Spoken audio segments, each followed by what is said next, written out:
30절까지 같이 23절부터 같이 읽겠습니다. 시작.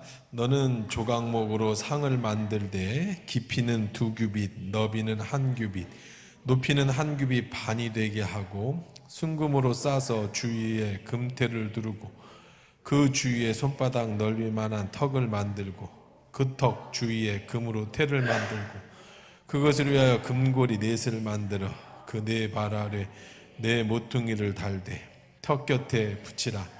이는 상을 맬 채를 꿰 곳이며 또 조각목으로 그 채를 만들고 금으로 싸라. 상을 이것으로 맬 것이니라. 너는 대접에 숟가락과 병과 붓과 잔을 만들되 순금으로 만들며 상 위에 진설병을 두어 항상 내 앞에 있게 할지니라. 아멘. 이 말씀이 이제 우리 37장으로 한번 넘어가 봅시다. 37장 10절에서 16절.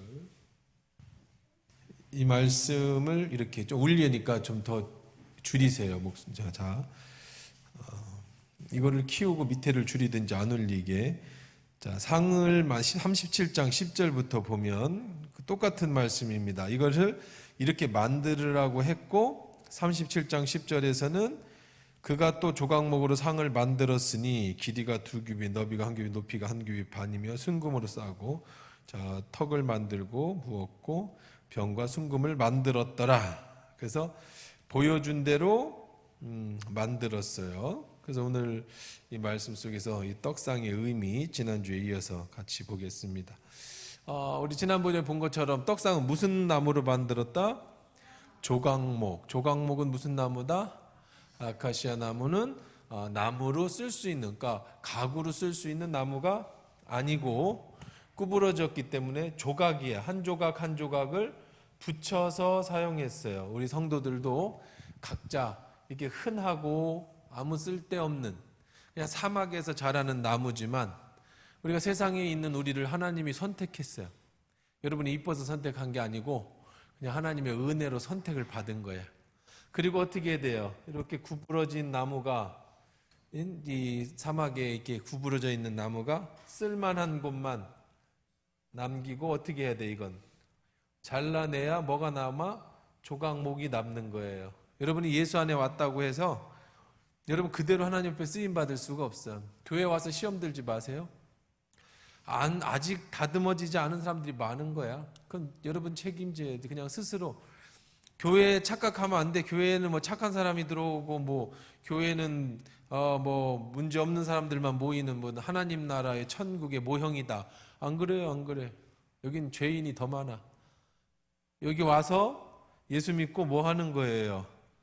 변화되는 거예요. 조각목으로 만들어지는 사람들이 와 있는 것이지 여기 이미 완성된 사람들이 오는 게 아니에요. 그러니까 예수 믿는 사람 보고 서로 믿는 사람끼리 시험 들면 안 돼. 그냥 다 마찬가지인 거예요. 자, 그래서 조각목으로 만들어지면 조각목을 뭘로 싸라? 금으로 싸야 하나님 앞에 쓰임 받을 수 있는 그런 것이 된다 그랬어요. 그래서 이제 한번 사진 한번 다시 한번 복습 차원에서 어떻게 생겼나 봅시다. 이렇게 생겼습니다. 그래서 오늘 읽은 것처럼 그냥 이거 놓고 그냥 펴놓으시고 한번 보시면 좋겠습니다. 자, 이거는 이제 무슨 진설병을 두는 병인데 진설하는 하나님 앞에 드려지는 이 병이란 말이야. 병. 뭐예요? 이 병이니까. 너 동그란 동그란 떡, 이 병. 이거를 진설해 놓는다고 그래서 진설한다 그래서 이거를 진설한다 해서 상이라고 그래. 떡상. 그리고 진설병이라고 하고 이렇게 이름을 가졌습니다.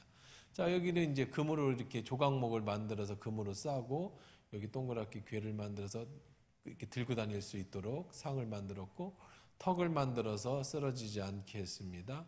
그리고 6개, 12개의 떡을 이렇게 만들었습니다. 그래서 상번제와 하번제로 하나님 앞에 드리고 그리고 또 일주일에 한 번씩은 완전히 교체.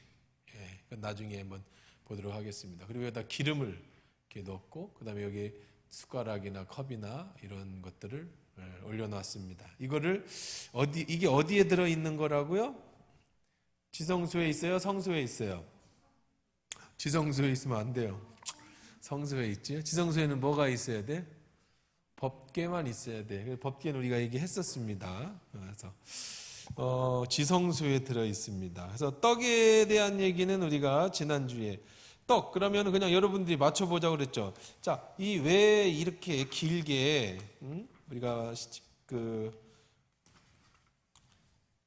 성막에 대해서 배우는데 왜 이렇게 긴 시간 동안을 쓰느냐.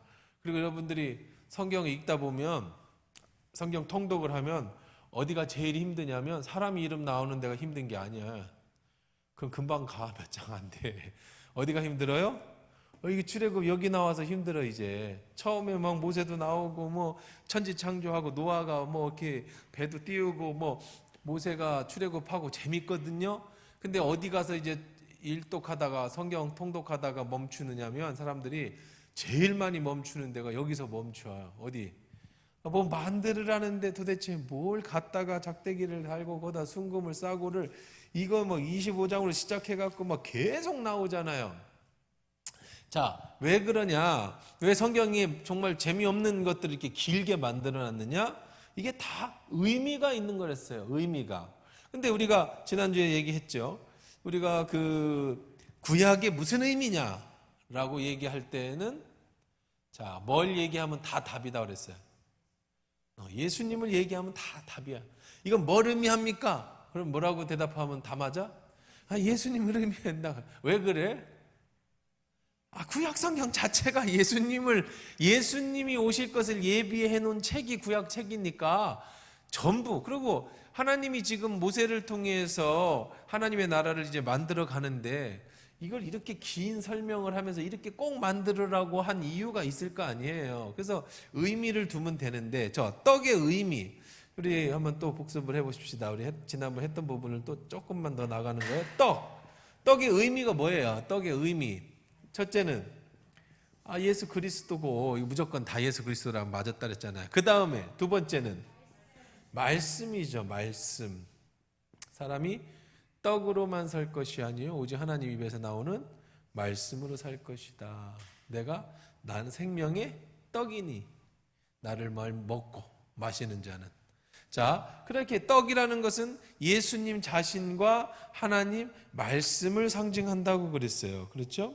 그래서 말씀이 요한복음 1장 14절에서 말씀이 뭐가 돼서 육신되어 우리 가운데 거하심에 그의 영광을 보니 누구의 영광을 봐? 독생자 아버지의 영광을 보다. 말씀이 뭐가 되신 예수님? 육신되어 오셨어요. 말씀이 육신돼서 떡으로 오신 예수예요. 내가 생명의 뭐라고 그랬어요? 떡이다. 하나님의 떡은 하늘에서 내려 세상에 주는 생명이다. 요한복음 6장 33절에도 말씀하셨고 53절, 55절 요한복음 53장 50 자, 한번 찾아봅시다. 요한복음 여기는 한번 성경 안 넣어도 될 것 같아요. 요한복음 6장 53절 53절부터 우리 55절까지 한번 읽어봅시다. 시작. 예수께서 이르시되 내가 진실로 진실로 너희에게 이르노니 인자의 살을 먹지 아니하고 인자의 피를 마시지 아니하면 너희 속에 생명이 없느니라. 내 살을 먹고 내 피를 마시는 자는 영생을 가졌고 마지막 날에 내가 그를 살리리니 내 살은 참된 양식이요 내 피는 참된 음료로다. 내 살을 먹고 내 피를 마시는 자는 내 안에 거하고 나도 그 안에 거하나니 그랬어요. 자, 58절 한번 생략하고 읽읍시다. 시작. 이것은 하늘에서 내려온 떡이니 조상들이 먹고도 죽은 그것과 같지 아니하. 이 떡을 먹는 자는 영원히. 자, 예수님 자신이 뭐라고요? 떡이라고 그랬어요. 떡, 살이, 자신의 살이 떡이다. 그래서 이 살을 피는 포도주죠. 피를 마시고 살을 먹는 자는 영생을 갖는다고 그랬는데 무슨 식인종입니까? 예수님의 살을 어떻게 먹고 예수님의 피를 어떻게 마셔요? 그래서 예수님은 내 살은 참된 양식이다. 내 살이 바로 뭐다? 떡이다. 자, 그래서 예수 그리스도 자신이 떡이다. 그래서 예수님이 마지막 최후의 만찬에서 떡을 떼어주시며 이르시되 이것을 먹을 때마다 나를 기념하라 하신 것이니 이것은 내가 다시 오실 때까지. 자, 떡을 기념하는 거예요. 우리가 성찬의 떡을 먹을 때에 이 떡이 아니라 이 떡이 예수님이라고 생각하고 이 떡을 먹으면 예수님이 내 안에 계셔요. 포도주를 마실 때 예수의 피라고 생각을 하고 이 피를 마시면 내 안에 예수가 계시는 거예요. 그럼 이제 여러분들이 이게 진짜 피입니까? 이게 진짜 살입니까? 이걸 살이라고 예수님이 생각하고 이걸 상징이죠. 상징입니다. 진짜가 아니고 예수님이 살을 어떻게 뜯어먹어 진짜로. 그래서 초대교회 때는 이 로마가 이걸 가지고 교인들을 박해했어요. 네로가. 왜? 기독교인들은 식인 풍속을 가졌다. 자기들끼리 몰래 살을 뜯어먹고 피를 마시는다. 그렇게 거짓 소문을 내서 예수 믿는 사람들을 잡아서 죽였습니다. 근데 그건 잘 몰라서 하는 거죠. 다 뭐라고요? 상징이라고 그래서 상징. 십자가가 예수의 고난을 상징하듯이 떡이 예수의 살을 상징하고 피가 예수의 보혈을 상징한다. 그럼 그 떡이라는 것은 바로 누구를? 예수 그리스도. 말씀이 뭐가 된? 육신되어 오신 예수 그리스도. 그러니까 떡을 먹으라는 얘기는 무슨 얘기예요? 말씀을 먹으라는 얘기예요. 말씀을 먹어라. 물론 우리가 성찬을 떼면서 예수의 떡과 살을 먹으면서 마지막에 자신의 살과 피를 주신 예수를 기념하는 것이지만 그 참된 의미는 생명의 떡이신 예수 그리스도를 먹고 마셔라. 그러니까 여러분 예수를 믿으면 말씀을 들어야 돼요. 예수를 믿는 사람은 반드시 떡과 피를 마셔야 된단 말이에요. 기도하고 말씀을 들어야 돼요. 말씀을 먹지 않으면 죽어요. 왜? 우리의 영이 말씀을 먹고 자라기 때문에. 밥 안 먹으면 죽잖아요. 저도 오늘 맛있게 저녁을 먹었습니다. 점심도 먹었습니다. 왜? 그러니까 이렇게 서 있지. 제가 안 먹으면 비실비실해가지고 못 서 있을 거 아니에요. 근데 사람들이 자신의 육신의 배고픔은 아는데 영의 배고픔은 몰라요. 왜 그럴까요? 죽었거나 잠들었기 때문에 그래요. 여러분이 수요일에도 나오고 금요일에도 나오고 새벽에도 나오고 주일에도 나와서 말씀을 먹어야 여러분이 건강해. 예수님이 바로 뭐니까? 말씀이니까. 그래서 마태복음 4장 4장 사람이 떡으로만 살 것이 아니오 오직 입에서 나오는 모든 말씀으로 살 것이다. 그래서 성경 66권을 우리에게 떡으로 주셨어요. 이거 다 못 먹어요. 얼마나 메뉴가 많은지 이거 다 못 먹어요. 오늘 일용할 양식. 그래서 지난주에 그런 말씀도 드렸죠. 주유소에 기름이 어마어마하게 많습니다. 그거 다 필요 없어요. 나한테. 내 차에 넣을 그 기름이 필요한 거예요. 오늘 식당에 점심에 우리 장로님하고 맛있는 거 먹었어요. 절대 묻지 마. 우리 장로님하고 비밀을 하기로 했어요. 절대로 묻지 마세요. 시험 드니까 절대 뭐 먹었냐고 묻지 말고 꼭 이렇게 얘기하면 더 궁금한데 하여간 맛있는 거 먹었어요. 자, 먹었는데 그 식당에 손님이 얼마나 많은지 11시 한 50분에 갔는데도 줄 서 있는 줄 알았어요. 다행히 안에 들어가니까 자리가 있어서 점심을 먹었습니다. 그 식당에 300인분, 500인분 식사를 준비해도 필요 없어요. 오늘 나는 밥 한 공기에 찌개 하나만 먹었단 말이에요. 그러니까 그거면 돼. 성경 말씀이 이렇게 많아요. 이거 다 못 먹어요. 어떻게 먹을 거예요 오늘? 데일리 브레드. 뭐예요? 매일의 말씀. 오늘 내게 오늘 수요일 날 저녁에 먹을 수 있는 여러분의 양만큼의 말씀. 더도 못 먹어요. 오늘 제가 마음 같아서는 여러분 12시까지 붙잡아 놓고 설교하고 싶지만 여러분 먹다가 지쳐가지고 목사님 배불러요. 나 집에 가야 돼요. 나 10시에 드라마 그거 오늘 수요일 날 무슨 드라마 하는지 모르지만 그거 봐야 돼요. 그럼 안 되잖아요. 그러니까 오늘 먹을 만큼밖에 못 먹는 거예요. 데일리 브레드. 한 죽을 먹을 만큼의 양식. 매일매일 새벽에 먹을 양식. 한 번에 한 달치 먹고 한 달간 난 안 먹어야지. 뭐 이러면 밥을 한 달치 뭐 뷔페집 가가지고 야, 나 오늘 본전을 뽑아야 되니까 내가 한 달치 먹을 거야. 가능한가요? 못 먹죠. 점심에 부채 먹고도 저녁에 또 밥 먹어야 돼. 그 사이에 소화되니까. 자, 그것처럼 하나님의 말씀은 매일매일 하나님 앞에서 먹어야 되는 거예요. 그래서 매일 아침과 상번제, 하번제, 아침 저녁으로 떡을 구워서 바꾸고 변화시키고, 일주일이 지나는 안식일에는 완전히 다 바꾸고, 그렇게 하나님의 말씀을 계속해서 우리가 들어야 된다는 것을 적게 상징적으로 이야기해 준 것입니다. 그러니까 저 떡을 볼 때마다, 이 제사장이 저 상의 떡을 볼 때마다, 떡을 구울 때마다 이 말씀은 이제 하나님의 말씀, 레마의 말씀, 나에게 주시는 말씀이다라는 것을 깨달으라고 우리에게 주시는 거죠. 자, 그 다음에 이 떡은요, 이제 예수님을 상징한다고 그랬잖아요. 그렇죠? 말씀을 상징한다고 그랬어요. 자, 또 세 번째, 이 떡은 뭘 또 상징할 것 같아요? 여러분이 맞춰보세요. 저건 상징입니다. 전 무엇을 상징할까요? 떡은 예수님을 상징하고 예수님의 말씀을 상징하고, 세 번째는요, 무엇을 상징할까? 생명의 떡이잖아요. 생명의 떡. 예수가 생명의 떡. 거기로 나 넣자고. 생명은 떡이다.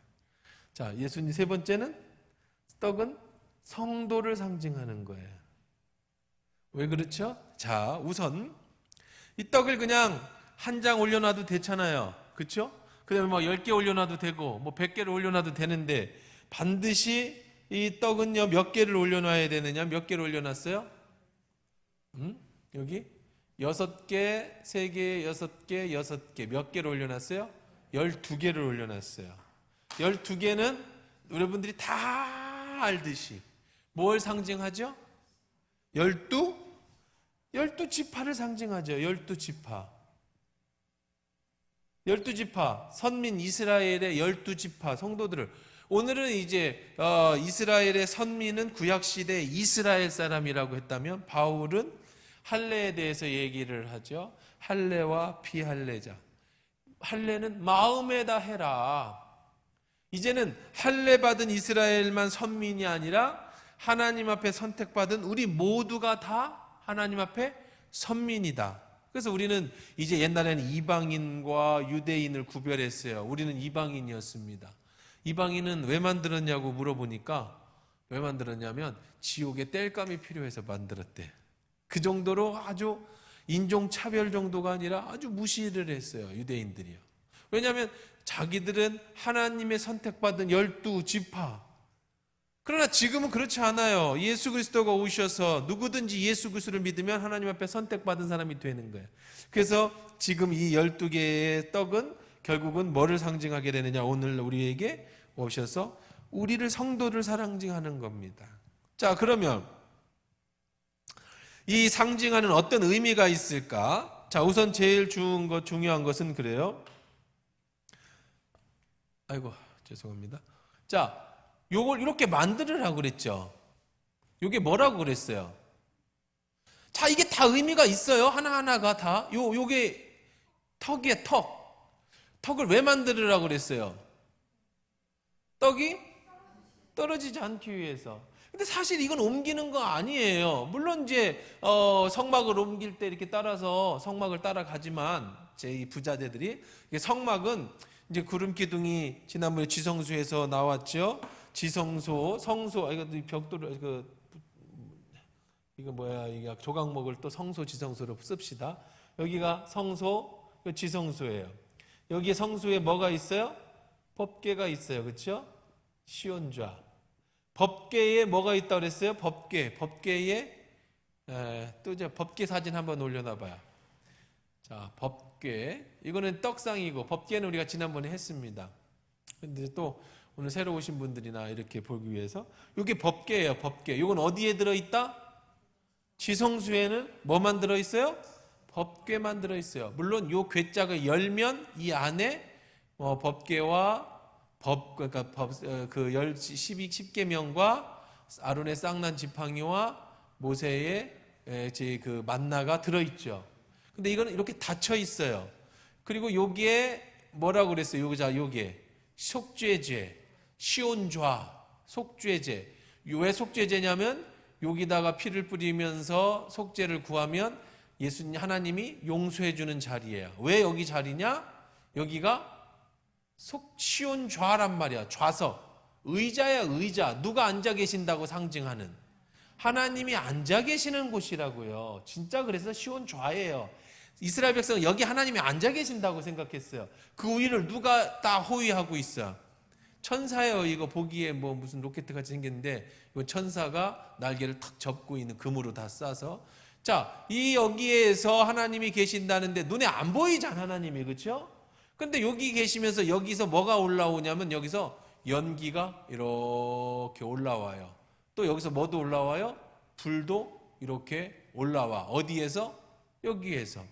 자, 그래서 이제 지성소에서 불이 이렇게 올라오면 멈춰 있는 거야.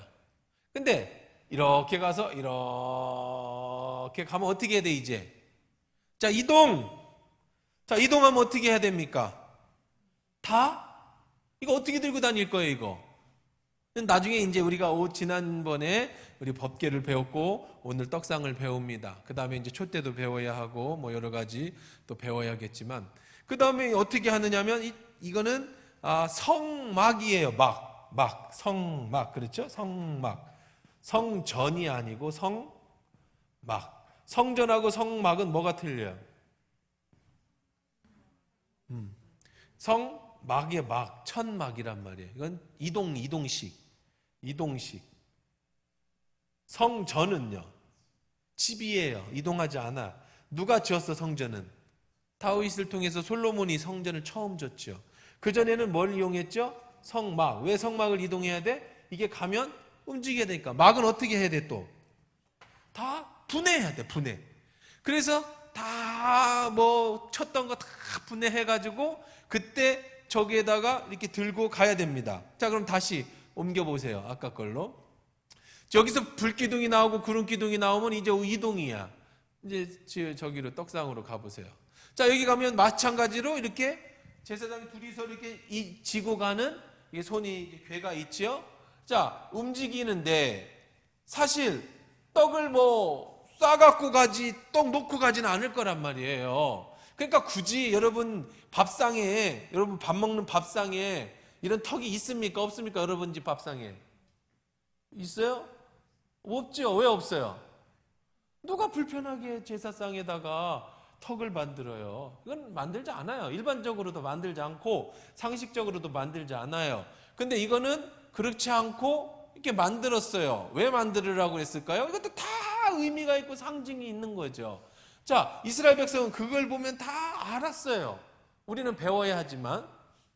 자, 왜 그렇죠? 이 떡이 쓰러지지 않게. 왜 그래요? 여기는 뭐가 있으니까?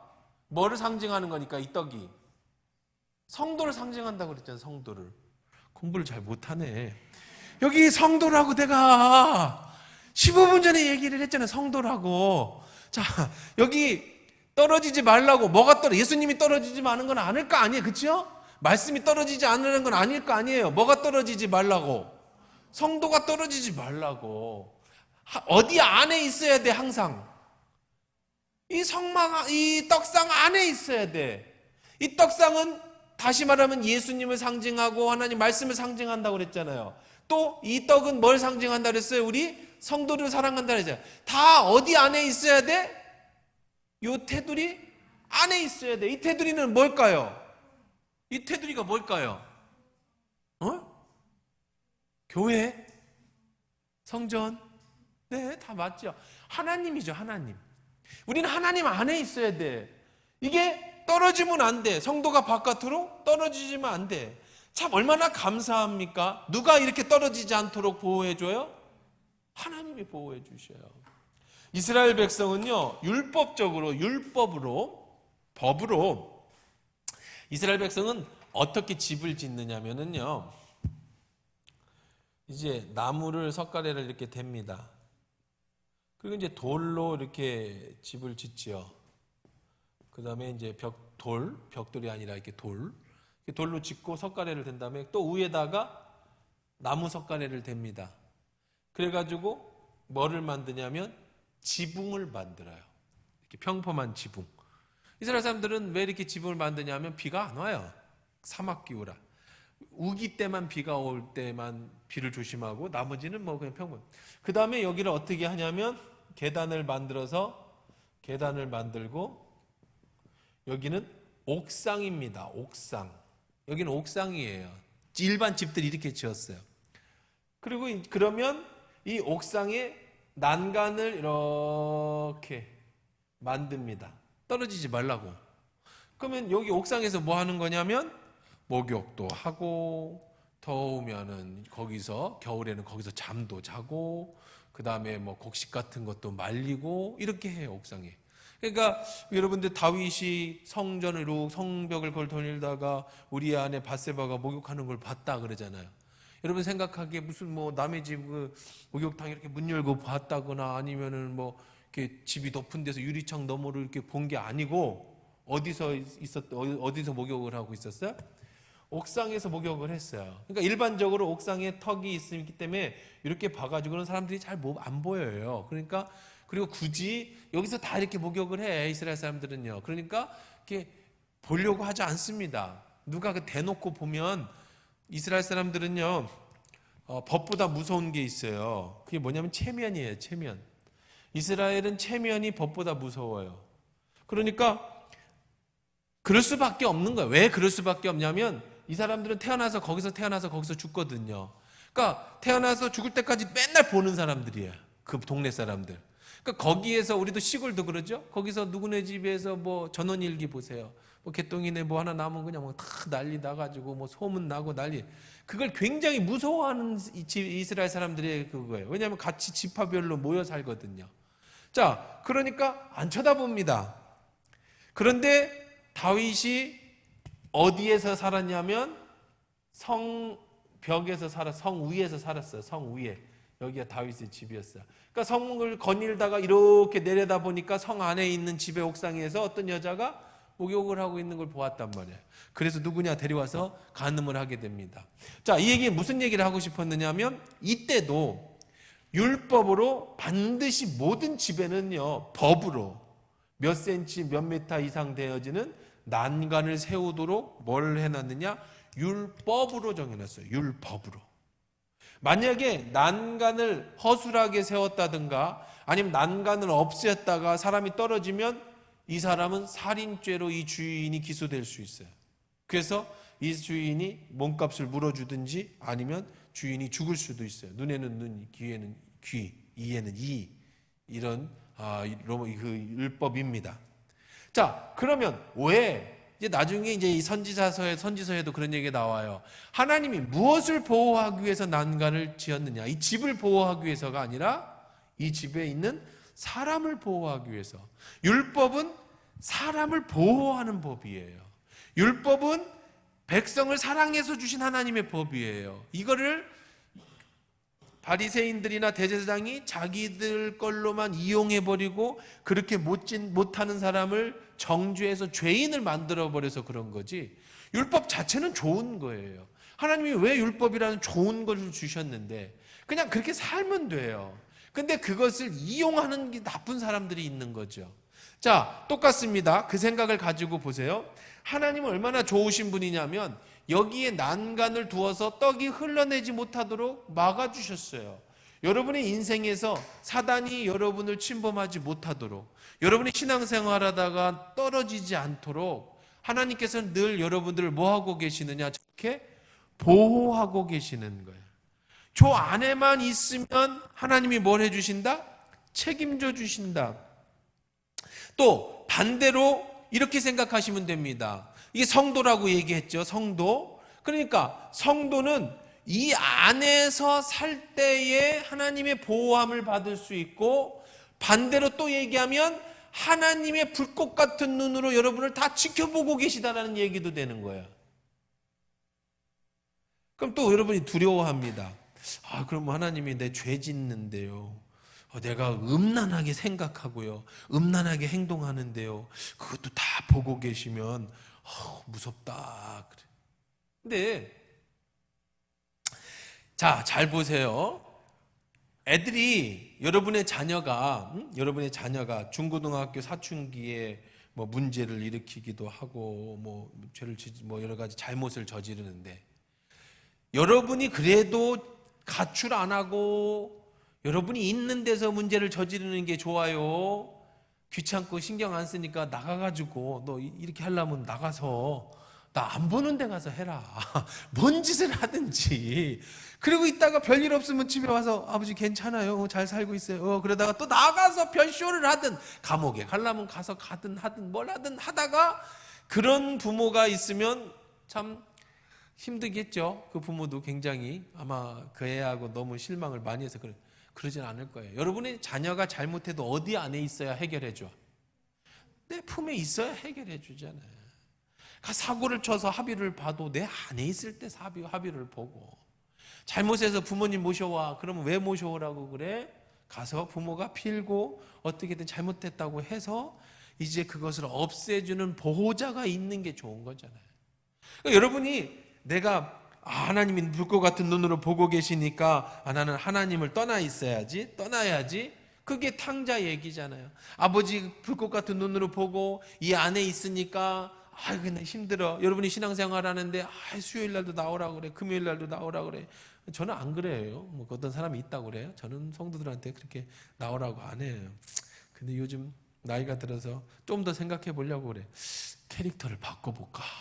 요즘에 이런 생각을 많이 해요. 캐릭터를 좀 바꿔볼까. 안 나오면 장로가 돼가지고 교회를 안 나와. 이렇게 한번 캐릭터를 한번 바꿔볼까. 뭐 이런 생각도 좀 있어요. 왜냐하면 주변에 보니까 그렇게 캐릭터를 가진 목사님들이 잘하더라고, 목회를. 너무 유한 것 같아, 내가. 그래서 좀 더 여러분이 고민 좀 해보고, 내가 고민을 해보고 결정을 하기로 했어요. 주변에 유한 목사들은 다 안 돼. 맨날 교회가 그냥 깨지고 지들끼리 싸우고 막 생쇼를 해, 교인들이. 근데 강력한 카리스마를 가지고 가는 교회들은 잘 돼. 요즘 시대에 사람들이 그걸 원하는지도 몰라. 누가 날 좀 혼내켜주고 교회 안 나와, 수요일 날 갈까 말까 그러는 목사님이 아니 그럴까 봐 그게 그냥 가야지. 이게 그 소리 듣기 싫어서 가야지 라고라도 해서 나오고, 그렇게 나를 누군가가 좀, 지금 같은 시대 있죠, 포스트 모더니즘 시대, 모든 것이 다 네가 맞아, 네 생각이 맞아라고 하는 시대에 어떤 사람은 좀 목사님이 강력한 카리스마로 좀 이끌어주면 좋겠다. 그래서 다른 거 생각 안 하게, 그냥 안 가면 혼날까 봐라도 가게, 창피해서 가게, 이거를 원하는 성도들이 오히려 더 있을 수 있겠다, 뭐 이런 생각도 있어요. 정리가 아직 안 됐어. 어느 날 내가 확 변하거든. 정리했나 보다. 이제 그렇게 생각을 하고, 여러분이 적응해, 이제 그렇게 하면. 자, 어쨌든 그렇습니다. 자, 비슷한 얘기인 거예요. 하나님이 보는 안에 있어라. 잘못을 해도 그 안에 있어라. 그래야 그 안에 해결이 있는 거다. 그리고 하나님은 여러분의 생각도 아시고 마음 중심도 아니까 하나님 앞에 내가 안 그런 척 해봐야 소용이 없어요. 음란한 생각을 하고 음란한 죄를 짓고 또 남을 미워하고 시기하고 또 욕심부리고, 그런데 하나님 앞에서는 안 그런 척 그럴 수는 없잖아. 사람 앞에는 그럴 수 있어요. 그런데 하나님 앞에 그럴 수 없잖아요. 그러니까 여러분, 신앙생활은 자유하셔야 돼요. 어떻게 자유해야 되냐면, 불꽃 같은 눈으로 하나님이 보고 계시기 때문에 여러분이 유혹에 넘어가고 죄를 지을 수도 있고 실수할 수도 있잖아요. 그때 이렇게 기도하는, 하나님 제가 이렇게 연약합니다. 그러니 하나님 또 이렇게 실수했네요. 주님 내가 또 잘못을 했네요. 하나님 언제쯤 처리될까요? 그러나 오늘도 주의 사하심을 바라보며 오늘도 붙잡습니다. 그렇게 주님 은혜 속에서 다시 용서함을 받고 일어서고, 항상 좋으신 하나님, 참 좋으신 하나님, 그 하나님 안에만 있으면 문제가 안 생겨요. 여러분이 죄를 짓든 여러분이 뭐 문제가 있든 어디 안에만 있으면, 이 안에만 있으면, 떡상 안에만 있으면 문제가 안 생긴다고. 벗어나면, 떨어지면 문제가 되는 거예요. 하나님이 모든 우리의 것을 다 보시니까. 그래서 하나님과 동행하는 거죠.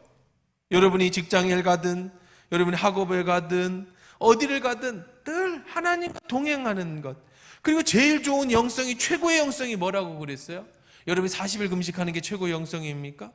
여러분이 새벽 기도 매일 한 번도 안 빠지는 게 최고의 영성입니까? 여러분이 성경을 1년이면 10독씩 하는 게 최고의 영성입니까? 여러분이 성도 10명씩 전도해오는 것 최고의 영성입니까? 다 중요하죠. 뭐 헌금을 1억씩 하면은 여러분 최고의 영성입니까? 다 중요해요. 다 필요합니다. 하나님 안에서 다 필요해요. 근데 그건 최고의 영성이 아니에요. 뭐가 최고의 영성이냐면요, 항상 하나님과 함께하는 삶. 그게 최고의 영성인 거예요. 삶이 기도이고 삶이 예배고, 내 말 한마디에 위로하고, 내 말 한마디에 용서하고, 내 말 한마디에 어떤 사람이 힘을 얻어서 일어서고, 그냥 나도 넘어질 수 있지만 그때마다 하나님이 나를 일으켜서 다시 세워주는 거예요. 로렌스 형제, 최고의 영성가라고 하는 로렌스 형제가 있어요. 로렌스 형제가 동생하고 형하고 형제가 아니고 형제자매 형제예요. 또 로렌스 형제 그러니까 동생은 뭐예요? 그런 형제가 아니고 로렌스라는 형제가 있었어요. 그러니까 자매님, 형제님이 계셨어요. 왜 형제냐면 이 사람은 옛날에 그 수도사들이 사는데 평신도로 수도사를 도와주는 형제로 수도원에 들어갔습니다. 그래서 뭘 했느냐면 수도사들 빨래 해주고 설거지 해주고 불집해서 밥 해주는 일을 하러 로렌스 형제가 들어갔습니다.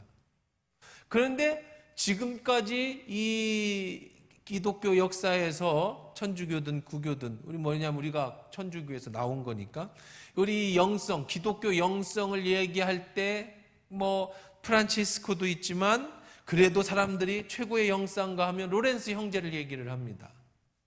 어떻게 그냥 평신도가 사제들, 수도사들 밥 해주러 들어갔는데 그 사람이 최고의 수도사가 되냐? 나중에는 이제 수도사가 되고 수도사 중에 최고 대장도 됩니다. 밑바닥에서 시작했어요. 그 사람이 어떻게 해서 최고의 수도사가 된 거냐? 그 사람은 최고의 수도를 뭘로 얘기했느냐? 하나님과 동행하는 삶을 최고의 수도로 여긴 거예요.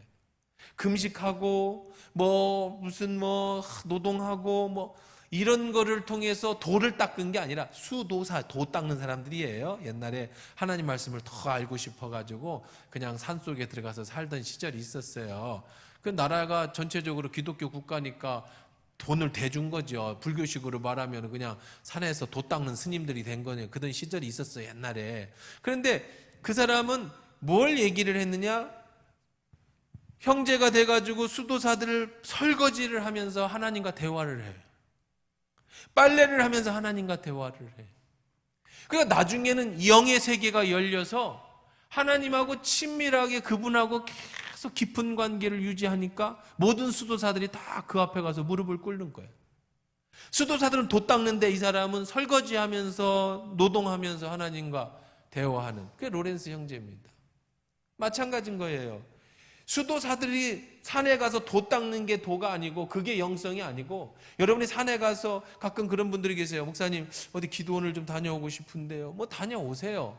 제가 소개해드릴 수 있습니다. 큰 거, 조그만 데 이상한 데 가서 기도받다가 이상한 영이 받아오지 마시고 조심해서 어떻게 하면 좋겠다라고 얘기하면 가셔서 금식기도 하거나 아니면 기도하고 응답받고 오세요. 근데 오직 답답하면 가겠습니까? 그렇죠? 이해합니다. 오직 답답하면 가겠어요. 뭔가 인생의 큰 문제 앞에서 하나님 앞에 한번 결단하고 싶어. 그럼 얼마나 가겠어요? 제가 오살리 금식기도원에 집회에 가니까 성도는 몇 명 안 왔어요. 한 300명 정도도 안 왔어요. 10,000명 이상 모이는 성전인데 300명 앉았으니까 어떻게 앉았겠어요? 막 앉았잖아. 집회 기간이었는데도. 시대가 그래. 옛날에 그 10,000명씩 모이던 데가 이제는 300명 많이 모여 350명 이밖에 안 모여요. 근데 제가 한 명 한 명을 보았어요. 근데 가슴이 미어지더라고요. 한 명 한 명 기도하는 사람을 보는데 그 300명이 그냥 온 사람이 없어. 한 명도. 다 뭔가 죽게 돼서 와. 암이 걸려 말기암에 걸렸든지, 아니면 사업이 쫄딱 망했든지, 가정이 파탄이 났든지, 인생에 문제가 있든지, 그런 사람들이 와서 말씀 듣고 기도하는데 막 너무 가슴이 막 며지는, 어떻게 내가 좀 도와주고 싶은데 어떻게 좀 해야 했습니다. 정말 마음이 너무 아프다. 여러분, 오직 하면 가겠어요. 그런데 그게 형성이 아니에요. 물론 그렇게 해서 하나님 응답도 해주시지만 진짜 최고의 응답은요, 그냥 여러분이 있는 데서 매일 그분을 인식하세요. 그게 영성이라고. 하나님 틀 안에서 사는 거야. 이것이 성전일 수도 있습니다. 말씀일 수도 있습니다. 하나님의 보호하심일 수도 있어요. 이 턱을 넘어가지 마라. 그냥 늘 하나님 앞에서 정직하게 살려고 노력하고, 그냥 늘 하나님 앞에서 동행하려고 노력하고, 항상 그의 음성을 들으려고 얘기하고, 하나님이 내 양심에 말씀해 주시거든 순종하세요. 자꾸 안 하면, 순종 안 하면 하나님도 이제 말씀을 안 하셔요. 그러면 이제 여러분이 갈급해지는 거야. 하나님은요, 인격적이신 분이기 때문에, 성령님은 인격적이신 분이기 때문에, 야, 수요 예배 좀 가라. 그래서 예 하고 가는데, 아유, 피곤해서 가. 한 3-4번 하면 그 다음부터 가라고 안 해. 갈 생각도 없어. 이제 그 다음부터는 마음도 없어요. 이게 우리들의 신앙이에요. 하나님이 이거 해 3번 얘기하시는데 여러분이 반응을 안 하면 그 다음에 하나님 말씀하지 않으세요. 그러면 안 돼요. 작은 신음에도 응답하시는 하나님 앞에 여러분의 소원도 아뢰고 그분의 음성도 듣고, 그러려면 어떻게 해야 되냐? 그분이 여러분에게 말씀하실 때 들어야 돼요. 무엇을 말씀하시든지 순종하는 마음을 가져야 돼요. 그렇게 하다 보면 어떤 역사가 일어나느냐? 하나님의 말씀하시는 걸 순종하고 여러분이 하는 말씀을 하나님이 들어주시고, 이게 계속 되다가 1년이 되고 2년이 5년이 되고 10년이 되고 20년이 30년이 되면 로렌스 형제처럼 이제 매사의 삶에서 하나님을 찬송하고 그분을 인식하고 그분의 말씀에 순종하려고 하고 있고, 그러면서 30년을 돌아보니 하나님 은혜 속에서 순탄하게 모든 것이 하나님의 은혜 속에 잘 물 흐르듯이 흘러가는, 이게 진짜 영성이지. 안 그러면 어떤 일이 생기냐면 자꾸 삐걱삐걱해. 그렇게 해야 돌아오거든요. 계속 말씀을 안 하시는데, 말씀하시는데 여러분이 안 들어요. 그 하나님 무시합니다. 하나님도 말씀 안 하십니다. 그럼 계속 못 가요. 인생은요. 우리 영이 있다고 그랬죠. 영이 하나님 말씀 안 들으면 죽잖아요. 그럼 하나님이 돌아오게 하는 방법은 또 고통을 주는 수밖에 없어요. 그럼 무조건 또 돌아와 순종해요. 기름치는 거예요, 하나님이. 그러면 인생이 자꾸 삐그덕 돌아가. 삶이 꼭 이거 하고 맞는 건 아니에요. 한 10몇 년 전에, 지금부터 한 10년 정도 된 것 같아요. 10년, 15년 된 것 같아요. 제가 하나교회 와서 뭐 사람 몇 명 없을 때부터 계속 힘든 시간 다 같이 보냈잖아요. 늘 새벽 기도 가면 하나님 앞에 이렇게 기도했어요. 하나님, 어거지로 끌고 가는 것 같습니다. 그냥 내가 네 역거에다가 성도들을 다 싣고 그냥 어거지로 끌고 가는 것 같아요. 안 간다는 속 그냥 막 엉덩이 밀면서 그냥 가는 것 같아. 그냥 목회가 그런 것 같아. 안 간다는 걸 그냥 어거지로 끌고 가는 것 같은 인생을. 근데 한 15년 됐을 거예요, 지금. 그리고 근데 어떤 뭐 시간이 없어, 어떤 계기가 다 지나서 지금은요, 무슨 기도를 하냐면, 하나님, 내가 뭔가를 해야 되는데요. 이게 저절로 굴러가요, 교회가. 목사가 없어도 그냥 저절로 잘 굴러가. 성도들이 다 알아서 잘해. 누구 하나 뭐 장로님이 신경 쓰게 하는 일도 없고, 성도들이 문제를 일으키는 일도 없고, 그냥 예배 드리면 예배 잘 드리고, 뭐 잘 돌아가. 그러니까 요즘 무슨 기도를 하냐면, 하나님, 내가 뭔가를 해야 되겠는데요, 이거 안 하고 이렇게 그냥 놀고 있어도 됩니까? 뭐 이런 게 요즘은 계속 기도 제목이에요. 이게 놀아도 됩니까? 이렇게 놀면 안 되는데. 그래서 저 와이프하고도 계속 그런 얘기를 하는데, 하나님이 뭔가 새로운 변화를 주실 것 같아. 이렇게 놀아서 되겠어, 뭔가를. 그러니까 막 유튜브도 찍어보고, 별 쇼도 다 해보고, 집회도 막 나가보고, 쇼도 해보고, 성도들도 만나보고, 막 제자 훈련도 하고, 막 뭔가를 해줘. 여러분, 삶이 그래요. 여러분 인생이 자꾸 삐그덕하고, 인생을 나 혼자 뭔가 자꾸 끌고 가는 것 같고, 하다 보면 조금 가면 뭔가 덜컥 주저앉고, 가다 보면 또 뭐가 딱 끊어지고, 또 뭔가 이어갖고, 그렇게 인생 사는 건요, 여러분과 하나님과 관계가 문제가 있어서 그런 거예요. 저는 목회에 예를 들었지만 여러분의 하나님과의 관계에서도 그래요. 그냥 하나님 말씀에 순종하세요. 하나님 말씀 안에 사세요. 하나님 테두리 안에 사세요. 내가 욕심부려서 내가 뭐든지 평안하고 돈 많고 여러 가지 있으면 내 욕심대로 살려고 하지 말고, 그럴 때 하나님이 하시는 말씀에 자꾸 순종해 보세요. 그렇게 살아야 5년이 지나고 10년이 15년이 지나면 순탄하게, 자녀들도 순탄하게, 삶도 순탄하게, 이렇게 축복받아도 되나? 이렇게 문제 없어도 되는가? 옛날에는 일이 딱 터지면 거봐, 그럴 줄 알았어. 몇 달 동안 내가 아무 문제도 없었다. 왜 안 오나, 이런 일이 생겼다. 그냥 평안한 게 익숙지가 않아. 뭔가 맨날 이 일이 있어야 돼. 맨날 뭔가 사건이 터져야 돼. 그게 내 인생이야. 그랬던 인생이 어느 날부터는 정말 아무 문제 없이 모든 것이 다 합력해서 선을 이뤄가면서, 주님, 내가 주를 위해서 무엇을 더 하고 싶은데요, 뭘 해야 될까요? 여러분이 죄를 안 짓는다는 거 아니에요. 죄를 지을 수 있어요. 우리는요, 욕심도 있을 수 있고요, 하나님이 너 그러면 안 돼라고 얘기할 수도 있어요. 근데 하나님이 너 안 돼라고 하면 아멘 하고 그만둘 수 있는 그런 마음 자세가 있어야 된다는 거예요. 어디 안에 있어야 돼요? 저 안에, 하나님의 보호하심 안에, 턱 안에, 그 안에 있어야 되는 거예요. 이 신령한 영식은, 영적 이은 삶은요, 뭘 또 얘기하냐? 마지막으로 세 번째는요, 하나님의 동행하는 거라면 또 떡은 뭘 얘기하는 거냐면 영적인 삶의 교제를 얘기하는 겁니다. 교제. 여러분, 교제가 뭐예요? 교제. 가끔 저도 논문 쓰면서 교제가 맞아. 이성 교제. 사람하고 만나는 건 교제지. 이거는 책. 자, 교제가 뭐예요? 교제. 이성 교제할 때 교제하는 교제. 교제가 뭐죠? 인격과 인격이 만나서 생활하는 걸 교제한다고 그러잖아요. 그렇죠? 이성 교제. 남자와 여자가, 젊은 청각과 처녀가 만나서 사귀는 걸 교제한다고. 자, 우리 교제하자. 이렇게 하면 옛날 용어인지 모르겠습니다만, 교제. 떡은요, 교제를 얘기합니다. 왜요? 왜 그렇죠? 왜 예수님이 떡을 먹으라고 그랬어요? 하나가 되는 거예요. 떡은 교제입니다. 교제. 옛날에 우리 어렸을 때는 빵집에 가서 데이트를 했죠. 빵집에서.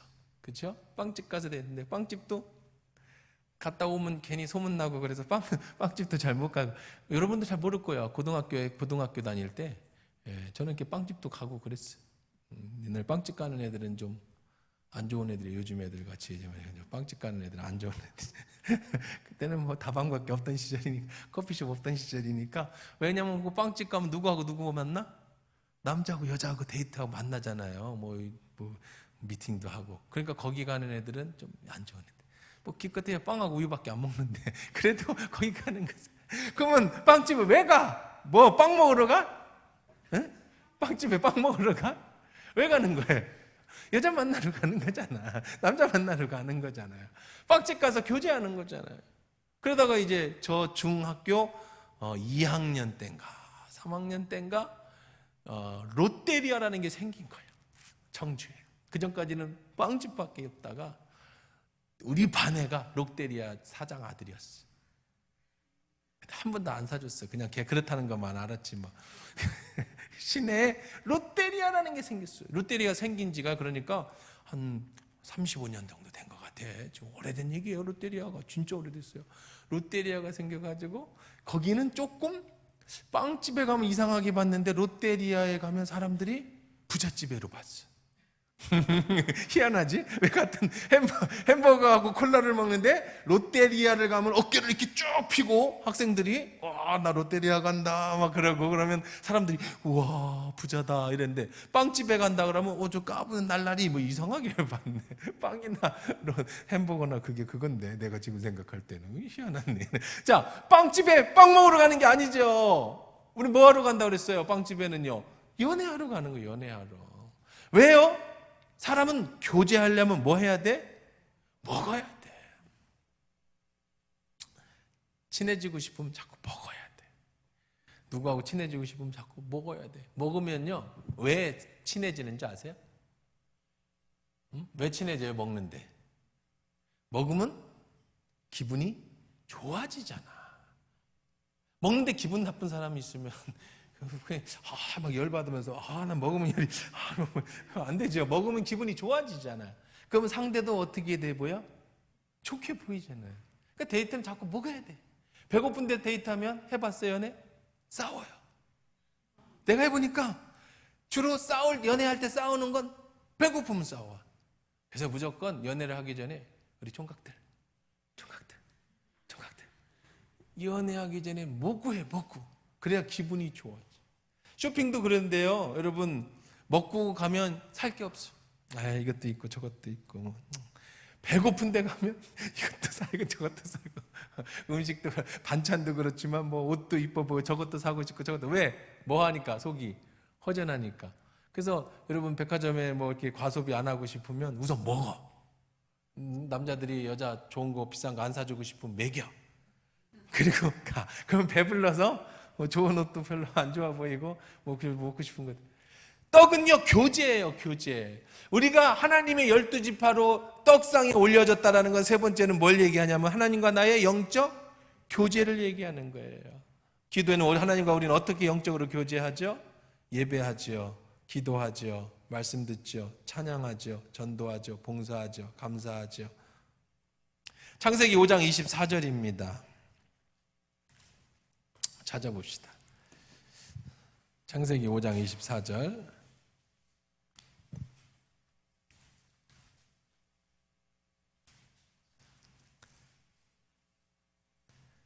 같이 읽어봅시다.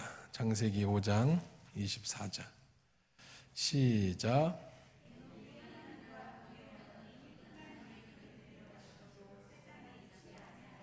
자, 참 부러운 사람이죠. 하나님과 동행하는데 죽음을 보지 않고 하나님이 천국까지. 이런 얘기가 있어요. 에녹하고 하나님하고 데이트를 갔대요. 들로. 한참 갔는데 해가 지니까 그냥 집으로 가자. 그래서 하나님 집으로 갔대. 돌아가기 귀찮아서. 그런 얘기도 있어요. 교제. 사랑하니까 교제하는 거예요. 6장 9절 같이 읽어봅시다. 시작.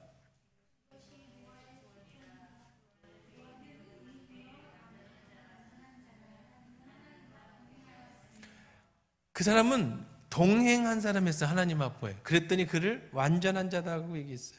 하나님은 깨끗한 사람하고 살지 더러운 사람하고 안 산단 말이에요. 하나님과 교제하는 거예요. 아까도 얘기했어요. 여러분, 죄를 안 져서 깨끗한 게 아니에요. 예수의 십자가 보혈로 깨끗해지는 거죠. 하나님과 동행하세요. 그것이 바로 떡이 주는 의미예요. 어떻게 하나님을 동행하냐? 말씀 보세요. 기도하세요. 전도하시고 하나님 기뻐하시는 거. 하나님과 교제하란 말이야. 교제. 그게 동행하는 거고 삶의 교제고, 그럴 때 하나님께서는 에녹과 같이 노아와 같이 하나님은 그와 함께 해주시는 거예요. 그래서 늘 우리의 삶 속에서 그분이 함께. 말씀 정리해 보십시다. 오늘 떡상 두 번째 시간에 다음 주에 떡상 조금만 더 보고 넘어가도록 그렇게 하겠습니다. 떡상은 첫째는 예수 그리스도를 상징하는 것이다. 두 번째는 예수 그리스도의 말씀을 상징하는 것이다. 두 번째는 떡상은 오늘날 우리의 성도를 상징하는 것이다. 이 성도의 떡상은 하나님께서 특별히 이 턱을 만들어서 이 안에 있어라. 이게 넘어가지 마라. 떡을 바깥으로 놓지 마. 꼭 안에 놓아야 돼. 그래서 하나님의 보호하심, 테두리 안에서 살아. 세상이 더 좋아 보이잖아요.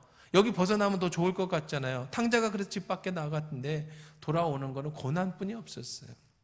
하나님 안에 동행하는 삶, 하나님이 불꽃 같은 눈으로 보는 그 안에서 하나님과 교제하는 삶, 그 안에서 죄를 지을 수도 있지만 다시 회복하고 일어서는 우리들의 인생. 그래서 여러분, 이 떡상을 볼 때마다 여러분 평생 기억하실 게 저 턱을 넘어가지 말자. 저 턱이 하나님이라고 그랬어요. 교회이라고. 여러분의 신앙생활이라고요. 여러분의 믿음의 공동체라고요. 이 턱을 넘어가지 마. 이 안에만 있으면 하나님께서 책임져 주시는 삶을 사는 줄 믿습니다. 이 말씀 생각하면서 우리 합심해서 기도하실 때 하나님 평생에 주님 안에 살게 하옵소서. 세상에 눈 돌리지 말게 하시고 하나님 세상 것에 마음 쓰지 않게 하시고 하나님이 주시는 그 마음을 내 가슴에 새기고 또 그 말씀에 순종하고 또 내가 예배로 경배로 하나님을 찬양해서 하나님과 동행하는 삶, 에녹과 같이 노아와 같이 내 평생에 주님과 동행하는 영적인 영성 있는 삶을 살게 해 주옵소서라고 우리 합심해서 함께 기도하시겠습니다.